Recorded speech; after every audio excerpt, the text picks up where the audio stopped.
자, 지금까지 진행된 강의의 기능을 종합해서 애니메이팅을 진행해 보도록 할게요. 애니메이팅을 하실 땐 주어진 씬에 바로 들어가지 말고 씬을 파악하는 시간을 가져야 해요. 자, 그게 무슨 말이냐면, 여러 단계가 있는데, 첫 번째로 주어진 상황과 캐릭터의 감정을 명확하게 파악을 해야 되는 거예요. 저희가 이제 팀 작업을 한다라고 했을 때, 자, 너가 이 씬을 해줘라고 받게 되는 씬이 있죠.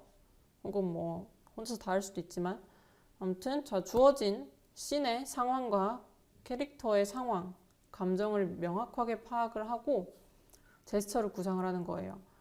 제스처를 구상하고 그 다음에 거기서 바로 들어가는 건 아니고 그거를 바탕으로 액팅을 직접 해보거나 혹은 액팅을 할 여건이 되지 않는다면 손을 이용해서 점프를 한다라고 하면 이렇게 통통 뛰는 타이밍을 손으로도 잡아볼 수 있겠죠?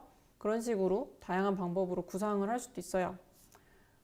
경우에 따라서 예를 들어 강아지를 애니메이팅을 한다든지 물고기를 애니메이팅을 한다든지 할 때에는 레퍼런스가 필요하겠죠. 레퍼런스 영상을 찾아보기도 하고요. 이후에 어느 정도 충분히 파악이 됐다라고 하면은 액팅 플랜을 짭니다. 이 액팅의 시작과 끝이 어떻게 될지, 그리고 그 중간중간에 어떠한 동작들을 더 추가를 해줄지 그런 플랜을 가볍게 짜고요. 그걸 이제 썸네일로 메모를 해요. 메모를 하고, 썸네일로 먼저 그리는 이유는 애니메이팅 작업이 워낙 또 오래 걸리고 고되잖아요. 그러다 보면은 플랜을 따로 메모를 해놓지 않고 작업에 들어가면 중간에 까먹고 처음에 의도했던 작업이 나오지 않을 수도 있어요. 그러니까 그거를 미리 방지를 하고자 플랜을 짜는 거고요. 썸네일로 메모가 다 되면은 이후에 러프 애니메이팅에 들어가게 됩니다. 이 강의에서는 워킹을 해볼 텐데요. 러프 애니메이팅을 진행할 때는 최대한 빠르고 가볍게 시작하는 게 좋아요. 그래야 나중에 이제 수정도 쉽게 할 수 있으니까요. 빠르고 가볍게 시작을 하고요. 다시 처음부터 끝까지 쭉 달렸으면 다시 돌아와서 캐릭터랑 액팅을 다듬는 방식으로 작업을 반복을 하면 되는 거예요.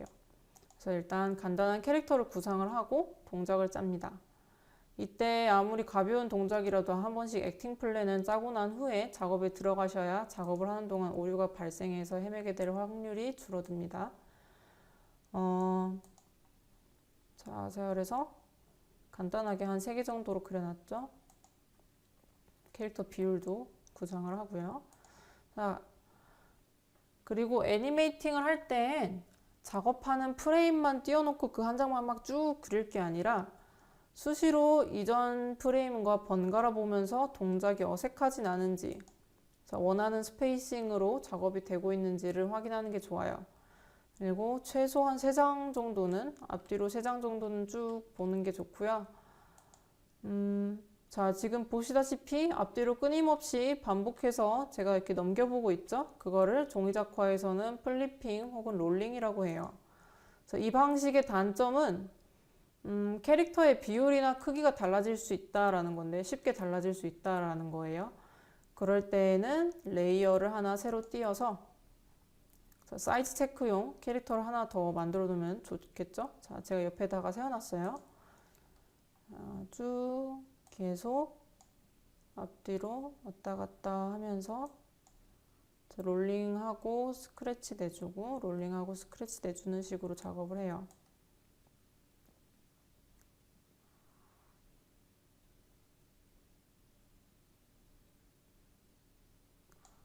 여기서 주의하실 거는 바닥에 닿는 발의 위치가 있죠. 그거를 항상 정확하게 그려주세요.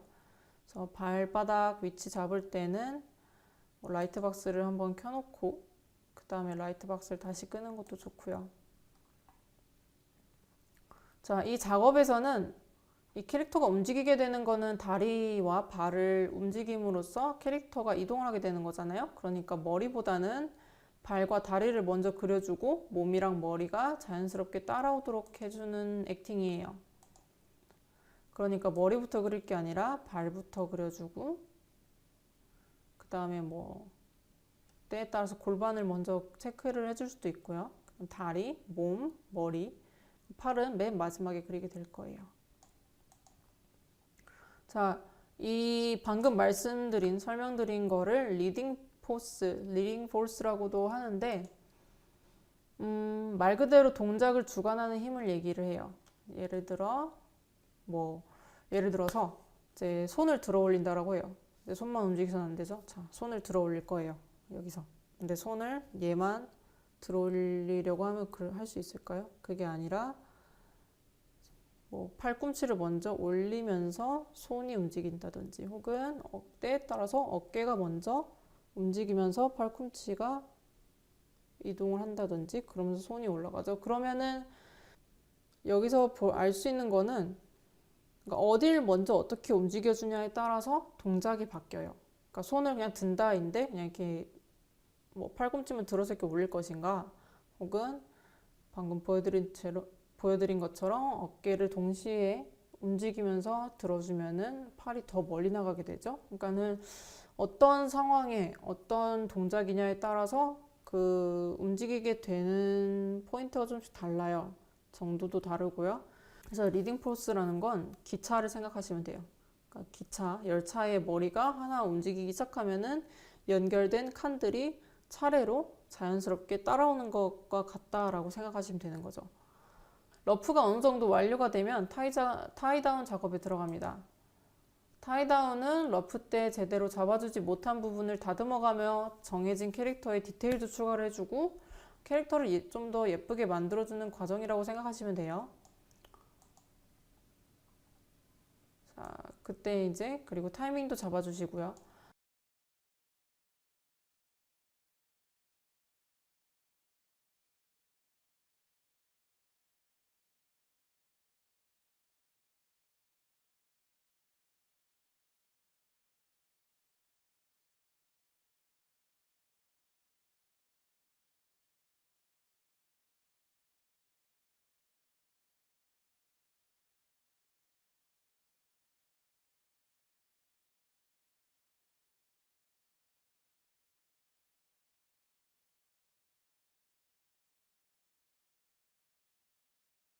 그 다음에 이제 클린업에 들어가게 되는데, 사실 러프 애니메이션 다음 단계에서 원화가 될 드로잉을 이렇게 하나하나 이렇게 골라줘요. 이제 쭉 러프를 하다 보면 그 친구들이 다 원화가 되는 게 아니라 어떤 애들은 이제 동화가 될 거란 말이죠. 그래서 동화가 될 그림과 원화가 될 그림을 이제 나눠주는 건데, 그때 필요한 기능이 이미지 마크예요. 그래서 북마크와 달리 이미지 마크는 프레임별로 마킹이 가능한 건데,